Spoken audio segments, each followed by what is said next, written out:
우리나라에서 가장 많이 판매가 되는 차가 어떤 차가 있을까요? 굳건하게 판매량 1위를 차지하는 차는 포토, 봉고 같은 차들이 항상 당당히 1위를 합니다. 오늘 이야기할 차는 바로 포토인데요.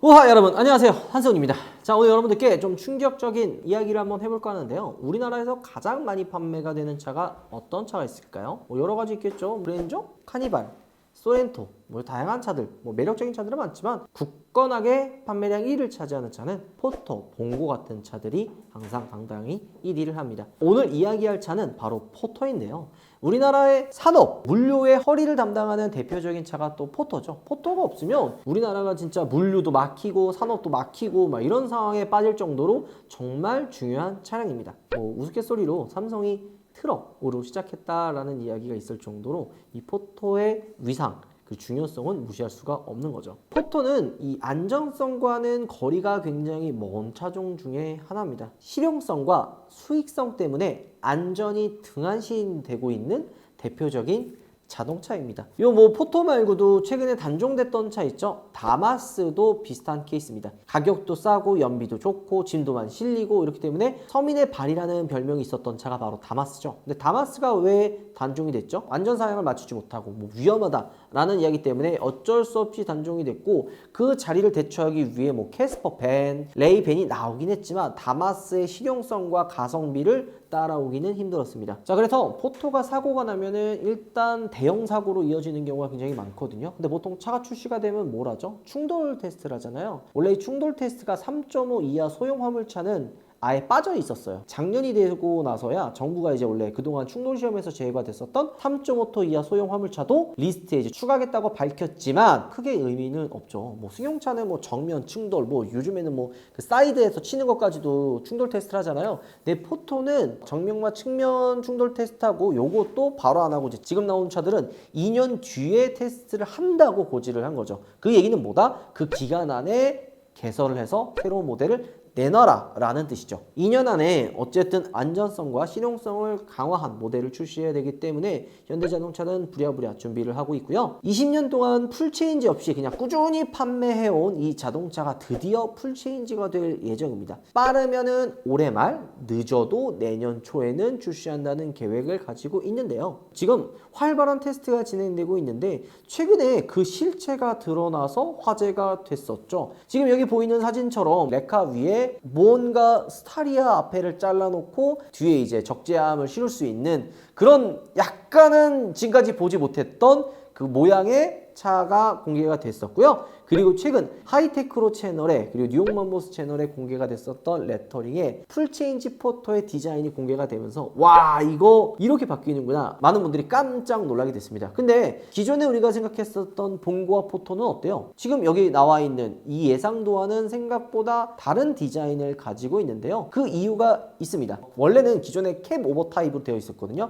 이게 원래 안전에 굉장히 취약합니다. 보통 이 차가 이렇게 있으면 앞에 본넷이 있고 거기에 이제 엔진이 있고 이제 가드가, 범퍼나 이 보호할 수 있는 운전자나 탑승자를 보호할 수 있는 안전장치들이 굉장히 많이 있습니다. 이 앞에 차대, 이 프레임도 다 결국에는 보행자의 안전을 위해서 만들어진 거예요. 사고가 났을 때 엔진이 운전석으로 밀고 들어오지 말라고, 이게 사고가 나면 엔진이 밑으로 빠지거든요. 그리고 이 프레임 바디, H 그 모양 바디가 충격 완화를 해서 사고가 나도 운전자를 좀 지켜주는 역할을 하는데, 이 캡오버 방식은 앞에 아무것도 없죠. 사고가 나면은 그냥 대형 사고가 나게 됩니다. 그래서 신형은 세미 보닛 타입으로 바뀔 건데, 자, 그렇다면 왜 현대자동차는 36년 동안 변화 없이 캡 오버 타입으로 사용을 했을까요? 그 가장 큰 이유는 실용성 때문입니다. 세미 보닛 형태처럼 좀 길게 가지고 가면 뒤에 적재할 수 있는 적재 공간이 줄어들 수밖에 없기 때문에 안전은 좀 포기하더라도 실용성을 극대화하기 위해서 캡 오버 타입으로 지금까지 운행을 해온 거죠. 자, 근데 이게 정부에서도 더 이상 이거 봐줄 수 없다. 왜냐면 뉴스나 이런 커뮤니티 사진 봤을 때 포토가 사고 나면 대형 사고로 넘어가잖아요. 정면 충돌을 하면은 충격을 흡수해 줄 수 있는 크럼블 존이 없다시피 하기 때문에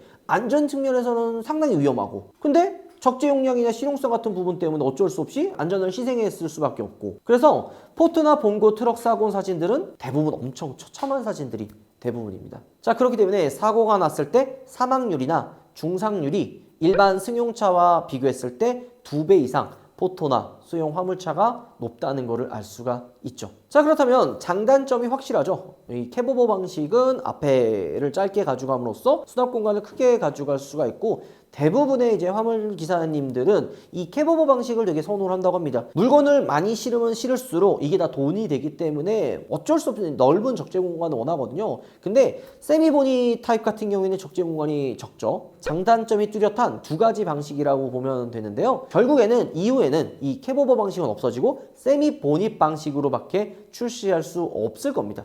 안전 규정을 맞춰야 되기 때문이죠.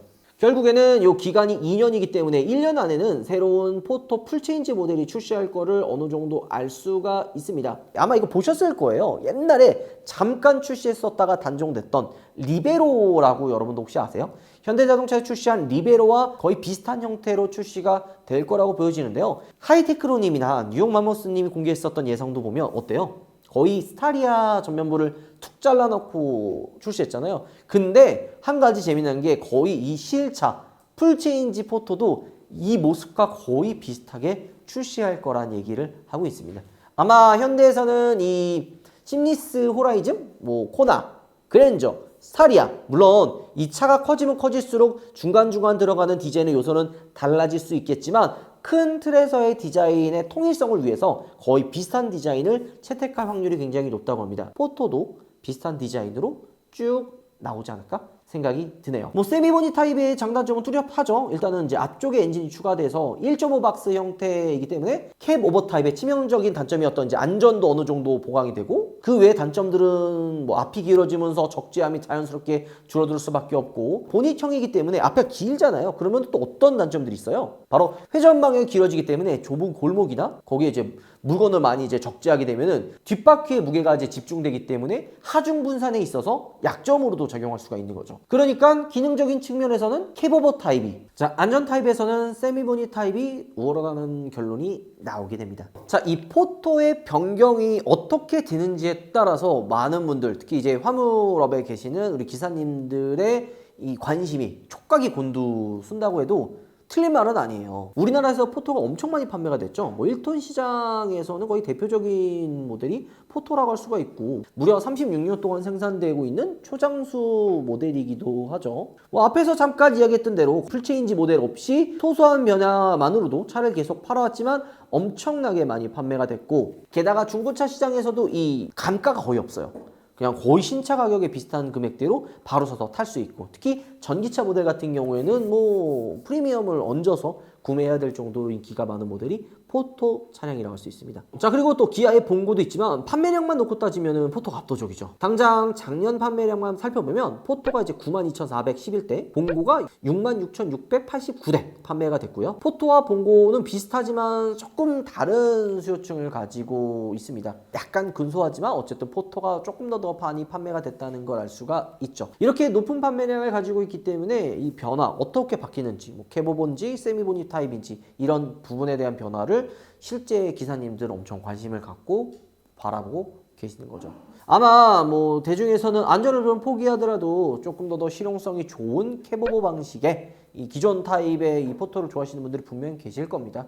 하지만 이 안전은 등한시할 수 없죠. 그렇기 때문에 어쩔 수 없이 이제 세미보니 방식으로 갈 텐데, 이걸 어떻게 또 개선할지도 굉장히 궁금합니다. 그렇다면 이렇게까지 이야기를 하면 세미보니 타입이 다 뭔가 다 단점밖에 없어 보이잖아요. 근데 실제 그렇지는 않습니다. 세미보니 타입이 안전성이 좋잖아요. 그렇게 되면은 해외 수출까지도 나갈 수가 있는 거죠. 기존에 이제 유럽 시장만 놓고 보면은 캐보버 타입은 안전상의 문제로 아예 수입 자체가 안 돼요. 아예 법적으로 금지하기 때문에 캐보버 타입이 안 되거든요. 하지만 만약에 포토나 봉고가 캐보버 방식이 아닌 세미보니 타입으로 나오게 된다면 이제 추후에 상품성만 괜찮으면 해외로도 수출, 특히 유럽으로도 수출을 나갈 수가 있게 되는 거죠. 그리고 이제 최근 포착된 포토 풀체인지 프로토타입의 테스트 뷰를 보면요, 스타리아의 이제 운전석 부분을 툭 잘라가지고 활용한 것처럼 보이지만 프레임 구조를 보면 스타리아와는 좀 다른 부분들을 볼 볼 수가 있습니다. 일단 본판인 스타리아가 모노코크 바디로 돌아섰기 때문에 포토의 바디는 스타리아 완전 다른 별도의 프레임 바디를 이제 적용을 할 거라고 보여지거든요. 왜냐면 기존의 스타리아 프레임이 안 맞기 때문에 애초에 이제 다른 프레임을 사용할 수밖에 없죠. 과거 리베로가 스타렉스 앞쪽을 그냥 거의 그대로 가져와서 이제 변형해서 만든 자동차와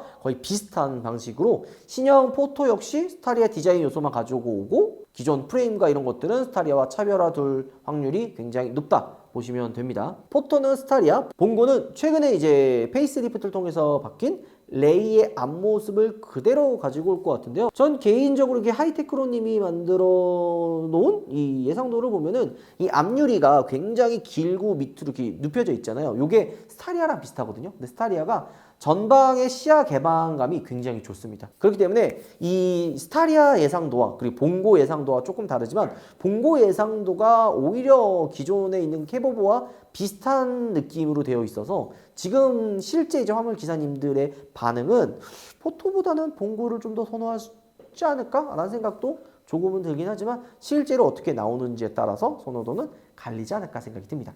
자, 여기서 이제 또 바뀌는 게 또 있습니다. 바로 이제 엔진 라인업이죠. 지금도 디젤이 이제 단종이 됐죠. 디젤은 솔직히 포토나 본거 타면 불편하잖아요. 뭐 실내 즉 중간에 엔진이 있어서 뭐 뜨거워지고 매연이나 이런 것들도 좀 오래된 차들은 막 실내로 유입되면서 불편한 부분들이 많았는데 이게 전기차로 나오면서 되게 조용하고 쾌적한 실내를 가지고 있어서 기존 화물차 기사님들 되게 좋아했었죠. 근데 신형으로 바뀌면서 풀체인지로 바뀌면서 당연히 디젤 엔진은 사라질 거고요. 전기차뿐만이 아니라 LPG 모델로도 되게 많이 출시가 될 거란 생각이 듭니다. 뭐 아직 공개된 자료는 없지만 현대차는 2024년부터 탄소 중립을 이제 대응하기 위해서 소형 트럭에도 디젤 엔진을 탑재하지 않겠다라고 밝힌 적이 있고 그러면서 LPG 엔진과 전기차 버전을 이제 출시하게 될 거다라는 이야기를 했었죠. 뭐 LPG 엔진은 상대적으로 토크가 디젤 엔진에 비해서 떨어지기 때문에 이 부분을 어떻게 극복할지에 대한 부분도 있고 아니면은 전기차가 이제 판매 중이긴 하지만 짧은 주행거리와 초급성 충전 시스템이 지원하지 않는 부분은 약간 불편한 요소 중에 하나입니다. 하지만 분명히 풀체인지로 바뀐 포토와 봉고는 주행거리도 기존에 있는 지금 현행에 있는 포토와 봉고보다 훨씬 더 많이 늘어날 거라는 이야기가 나오는 거죠. 예상으로는 지금이 한 200에서 300km 정도 나오잖아요. 한 500이나 400 정도, 400 정도 주행거리가 나오지 않을까 조심스럽게 예측을 하고 있고요. 초고속 충전 시스템도 지원할 거라는 얘기가 나오고 있습니다. 우리도 전기차 촬영하다 보면은 충전소 가면 항상 세워져 있는 차 있죠. 뭐 있어요? 화물 전기차들.